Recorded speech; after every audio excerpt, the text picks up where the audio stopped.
तो friends, data structure सीखने की इस सीरीज में आज हम देख रहे हैं चैप्टर 46 जिसमें हम देखेंगे मर्ज सॉर्ट के लॉजिक को।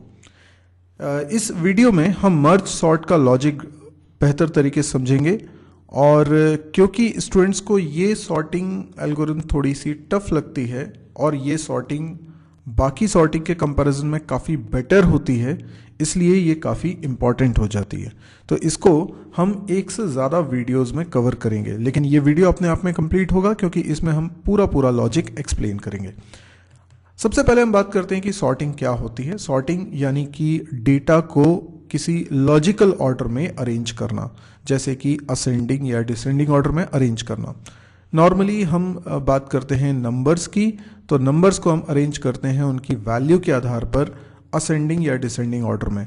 अगर वैल्यूज़ के रूप में डेटा स्ट्रिंग्स हैं, जैसे कुछ लोगों के नाम हैं या शहरों के नाम हैं, तो मुझे उन्हें अगर अरेंज करना है तो फिर मैं उसे लॉजिकल ऑर्डर यानी डिक्शनरी ऑर्डर में अरेंज कर सकता हूँ। तो इस तरीके से डेटा अगर आपके पास है, वो डेटा एरे में भी हो सकता है, लिंक लिस्ट में भी हो सकता है। वो एरे या लिंक लिस्ट के डेटा को मुझे अरेंज करना है, इसी को हम कहते हैं सॉर्टिंग। अब ये सॉर्टिंग दो प्रकार की होती है, इंटरनल सॉर्टिंग और एक्सटर्नल सॉर्टिंग, जिसके बारे में मैंने पिछले वीडियोस में कवर किया हुआ है। इंटरनल सॉर्टिंग और एक्सटर्नल सॉर्टिंग में क्या फ़र्क है? बेसिकली अगर डेटा रैम में बन पाएगा पूरा का पूरा और फिर उस पर सॉर्टिंग लगानी है तो वो इंटरनल सॉर्टिंग है।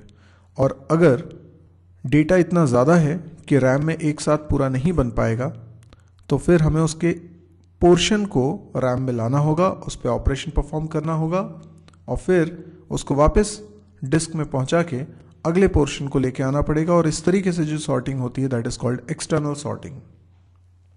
अब ये जो दोनों सॉर्टिंग टेक्निक्स हैं उनमें से हमने इंटरनल सॉर्टिंग को कवर किया हुआ है।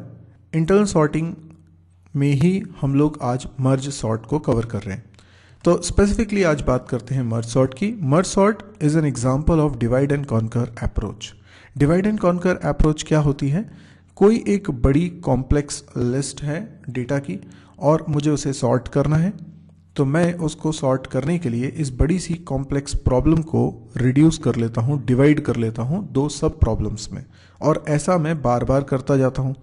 तो जो लिस्ट है वो ब्रेक डाउन होके छोटी छोटी सब लिस्ट में डिवाइड हो जाती है और इस तरीके से प्रॉब्लम की कॉम्प्लेक्सिटी रिड्यूस हो जाती है। उसके बाद फिर मैं एक छोटी सब लिस्ट पे ऑपरेशन परफॉर्म करके उनको वापस जोड़ता जाता हूँ, मर्जिंग करता जाता हूँ और इस तरीके से मुझे वापस एक पूरी लिस्ट मिल जाती है। तो डिवाइड एंड कॉन्कर अप्रोच में हम इसी तरीके से करेंगे कि एक बड़ी प्रॉब्लम है उसको छोटी छोटी प्रॉब्लम्स में ब्रेक डाउन करेंगे, हर छोटी प्रॉब्लम्स को सॉल्व करते हुए वापस उनको एक करते जाएंगे और फाइनली हमारी पूरी प्रॉब्लम सॉल्व हो जाएगी। तो यहाँ पर भी हम कुछ ऐसा ही करने वाले हैं। In merge sort the unordered list is divided into n sub list each having one element. अब ये कैसे होता है इसका मैं एक एग्जाम्पल के जरिए आपको समझाता हूँ। A list of one element is considered as sorted। अगर मान लीजिए मैं कहूँ कि लिस्ट में 1000 एलिमेंट्स है तो ज़रूरी नहीं कि वो सॉर्टेड हो, लेकिन अगर मैं कहूँ कि एक लिस्ट में एक ही एलिमेंट है तो आप उसे सॉर्टेड बोल सकते हैं। Then it repeatedly merge these sub list to produce new sorted sub list. अब देखिए इसका मतलब समझने के लिए हम एक एग्जाम्पल देख रहे हैं। जैसे कि मेरे सामने एक एरे है, इस एरे के अंदर कुछ वैल्यूज़ हैं। ये कितनी वैल्यूज़ हैं गिन के देख लीजिए। ये वैल्यूज़ हैं 11। तो 11 वैल्यूज़ को मुझे सॉर्ट करना है। तो इस एरे को ही एग्जांपल लेते हुए हम प्रोसीड करते हैं। ओके, तो हमारे पास ये लिस्ट है। अब मैं इसको कर रहा हूँ प्रोसीड। आपको मैं पहले बता दूँ कि ये जो लिस्ट है इसमें 11 एलिमेंट्स हैं और इंडेक्स इनके हैं 0, 1, 2, 3, 4, 5, 6, 7, 8, 9 एंड 10। क्योंकि 11 एलिमेंट्स हैं तो इंडेक्स 0 से 10 तक होंगे। अभी हम ऐसा एज्यूम कर लेते हैं कि ये सब अलग अलग सब लिस्ट है। मतलब एक सब लिस्ट है जिसमें 12 रखा है, दूसरी सब लिस्ट है जिसमें 8 रखा हुआ है, तीसरी सब लिस्ट है जिसमें 24 है, फिर अगली सब लिस्ट है जिसमें 17 है। मतलब ये भले ही आपको एक सिंगल लिस्ट लग रही है, पर हम इसको ट्रीट करेंगे जैसे कि ये 11 अलग अलग सब लिस्ट हैं। 71 देन 10, ओके। यानी हम अलग से कोई एरे नहीं बना रहे हैं, इसी एरे में ऐसे ट्रीट करेंगे जैसे A0 यानी पहला वाला ब्लॉक ये एक एरे है, फिर A1 ये दूसरा एरे है, A2 तीसरा एरे एंड सो ऑन। अब इसमें मैं कह सकता हूं कि मेरे पास 11 सब लिस्ट हैं, तो दो दो सब लिस्ट को मैं मर्ज करते हुए चलूंगा। Now what is merging? Merge करने का मतलब होता है दो सॉर्टेड एरे को मिलाकर एक सिंगल सॉर्टेड एरे बनाना। तो 12 ये वाला ये एक एरे है और 8 वाला ये एक एरे है, दोनों एरे अपने आप में सॉर्टेड है, इनको मर्ज करूंगा तो एक एरे बन जाएगा जिसमें दो ब्लॉक्स हैं, जो इन दोनों की सॉर्टिंग होके रिजल्ट के रूप में 8 12 आ जाएगा, क्योंकि सॉर्टिंग हो गई मतलब 8 पहले आ गया 12 बाद में आ गया। तो दो एरे को जो कि इंडिविजुअली सॉर्टेड है उनको मिलाकर एक सिंगल एरे बनाना और वो भी सॉर्टेड, तो वो कहलाता है मर्जिंग। ऐसे ही अगले दो एरे को मैं सॉर्ट करूंगा, मर्ज करूंगा, तो मर्ज करने से अच्छा देखिए मैं अलग से कोई एरे नहीं बना रहा हूँ, इन्हीं एरे में इसी एरे में चेंज कर रहा हूँ। ये सिर्फ डायग्रामेटिकली मैं अलग से बना रहा हूँ आपको, पर इसी एरे के अंदर हुआ ये होगा कि 8 इधर आ गया होगा और 12 इधर आ गया होगा, इस तरीके से वो कोडिंग में समझ में आ जाएगा।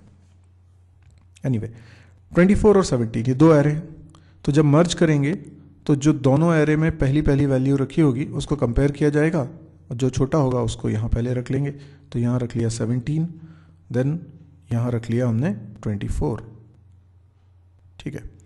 इसी तरीके से अगले दो एरे भी आपस में कंपेयर होंगे और मर्ज हो जाएंगे।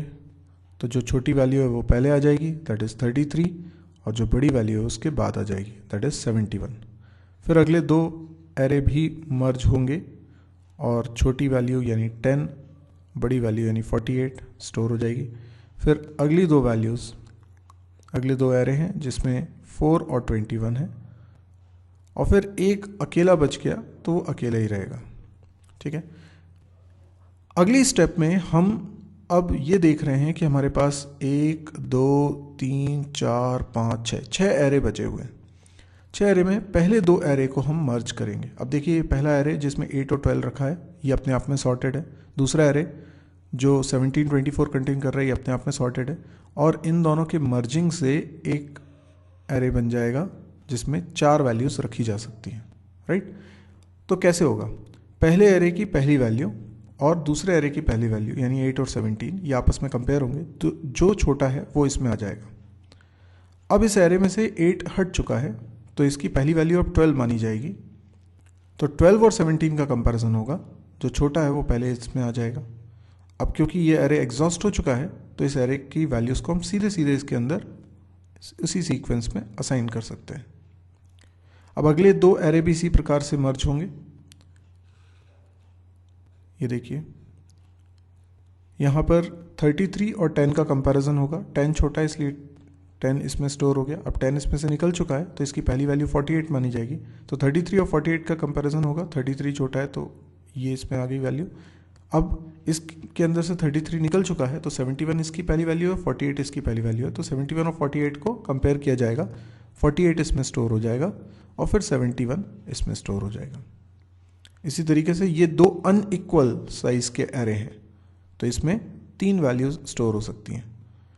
अनइक्वल हैं तो भी मर्जिंग तो वैसे ही होगी, पहले एरे और दूसरे एरे दोनों के पहले पहले एलिमेंट कंपेयर होंगे, जो छोटा होगा वो इधर स्टोर हो जाएगा। अब 4 इसमें से निकल चुका है तो 21 ही इसकी पहली वैल्यू है, तो 21 और 6 का कंपैरिजन होगा, 6 पहले आ जाएगा, 21 बाद में आ जाएगा। इसी प्रक्रिया को अगर दोहराएं तो ये दो एरे जो 4 साइज के हैं इनको मिलाकर एक सिंगल एरे बन जाएगा जिसका साइज होगा 8। तो इसके अंदर 8 ब्लॉक्स हैं। तो इसके अंदर सबसे पहले 8 और 10 का कंपैरिजन होगा। 8 छोटा है इसलिए 8 इसमें आ जाएगा, 8 इसमें से निकल चुका है, अब 12 इसकी पहली वैल्यू है। 12 और 10 का कंपैरिजन होगा, 10 आ जाएगा। अब 12 और 33 का कंपैरिजन होगा, 12 इसमें आ जाएगा। 33 और 17 का कंपैरिजन होगा, 17 इसमें आ जाएगा।